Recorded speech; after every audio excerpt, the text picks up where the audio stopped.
Right. So my sister and I joined our first D&D group a while ago, and well, I may still be in it, but she isn't, because she often very nearly derailed the campaign repeatedly. In the most memorable instance of this, we were in a sewer, on the run from the Duke of Greyhaven. While there, after a fight with bats and rats, we found some treasure and took it, as adventurers will do.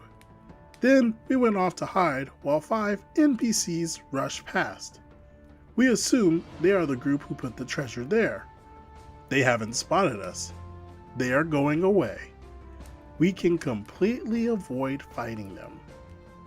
We don't, because my sister loudly screams, "That's what you get!"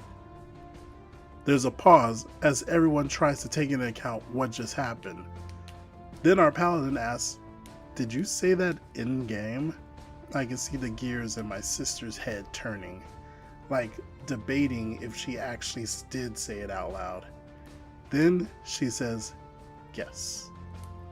We ended up massacring 5 completely innocent civilians in a sewer, and that's pretty much why my sister got kicked.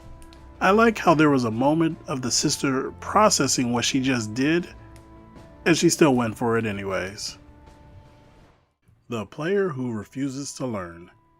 A little background first. We are currently playing through Ghosts of Saltmarsh at my local game store, and have been since it came out. About 2 or 3 sessions into the module, we get a new guy who we'll call Bob, and he seemed fine at first. We helped him make his character, a poorly optimized dex-based fighter halfling, and we help him through how 5e combat works, and what the fighter's role in the party was. Now I was, and still am, playing a sea elf rogue who's basically a pirate, and I was designated scout slash throat cutter of the party. So I'm sneaking into the crew's quarters of a ship we were sent to disrupt a smuggling operation, and Bob gets it in his head that since he has a charlatan background, that he should come with. I roll a nat 20 to stealth, and he rolls a 2, thus alerting the entire ship to our presence. This behavior of trying to be the rogue continues to be an issue. This was when I realized he was going to be a nuisance. When we were trying to roleplay, Bob interrupts and asks the DM, "What's next?" When the DM is reading a bit ahead of the module, Bob interrupts asking, "What's next?" He leaves the table frequently to buy soda and candy, often for 10 minutes or more, comes back to the table asking, "What I missed?" After combat, he would badger the DM for loot and level ups. We are going with the milestone rules. He refuses to pay attention when the DM is describing anything, and then asks fellow PCs, "What just happened?" About 2 weeks ago, when he announced that he wanted to kill off his character and be a bard. Now this wouldn't be so bad, except he refuses to roleplay at all. And a bard, as we all know it, is potentially the most role-playing heavy. After about 5 minutes of this announcement, we catch him making a new character mid-session. The DM even took him aside and chewed him out for it.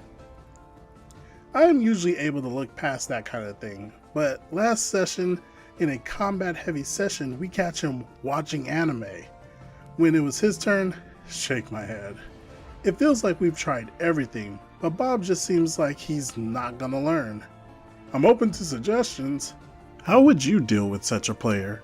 It sounds like he only cares about himself and is basically playing a story-based game while trying to skip all the cutscenes, yet still insert himself anywhere he wants to, ignoring the party dynamics. I would like to know your thoughts. Okay, so this story takes place years ago. I'm introducing a group of friends to 5e, though this is by no means their first RPG experience. I decide that the Lost Mines of Phandelver, minimum spoilerinos, from the starter set is probably a good place to start. It's short, and we can go in a million directions once it's over. I tell them at the outset that I don't want any evil alignments for this adventure. One of the players is playing a custom race of lion people I built. He's super into the culture of honor I set up for them. He then goes with true neutral. During the second session, the party of 5 gets jumped by a group of 4 thugs. The Lion Man doesn't roll so well during the fight, and his player is feeling a little down. This is important for later. They kill 3 of the thugs and capture the last one as he tries to run away. They tie him to a chair in the back of a room of a friendly NPC store who just so happens to be a member of the Xantharium and is willing to overlook certain indiscretions. They start to question the thug, as you do, and Lion Man wants to intimidate him. He digs his claw into the guy's legs and breathes his blood-drenched breath into the guy's face. A little rough, but it's not going to leave any lasting damage. Nat 20. Now, in my games, a natural 20 on a skill check isn't always a success, but it was plenty for this small town thug.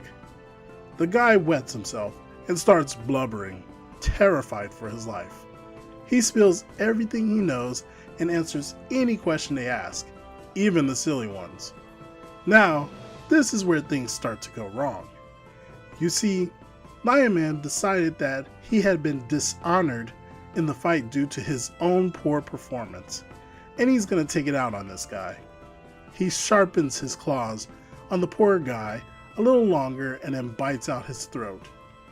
Keep in mind, the prisoner was fully acquiescent after the intimidation check. I could have stopped it here, but I specifically warned against evil actions.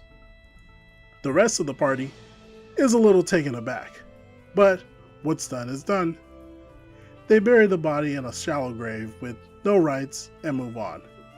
Later the next night, they're dealing with the mayor when the door gets blown inwards. There stands the thug, bloody ropes still hanging from his corpse. Everyone rolls for initiative. He throws some guards against the wall where they go unconscious, crumples another, and lurches for the Lion Man. The combat is short and one-sided. As he chokes the life from the Lion Man, the Revenant turns to dust, his vengeance fulfilled. Did I go too far? What do you think? The DM used the Revenant as a way to teach a lesson. Do you feel like he was forcing it as a punishment?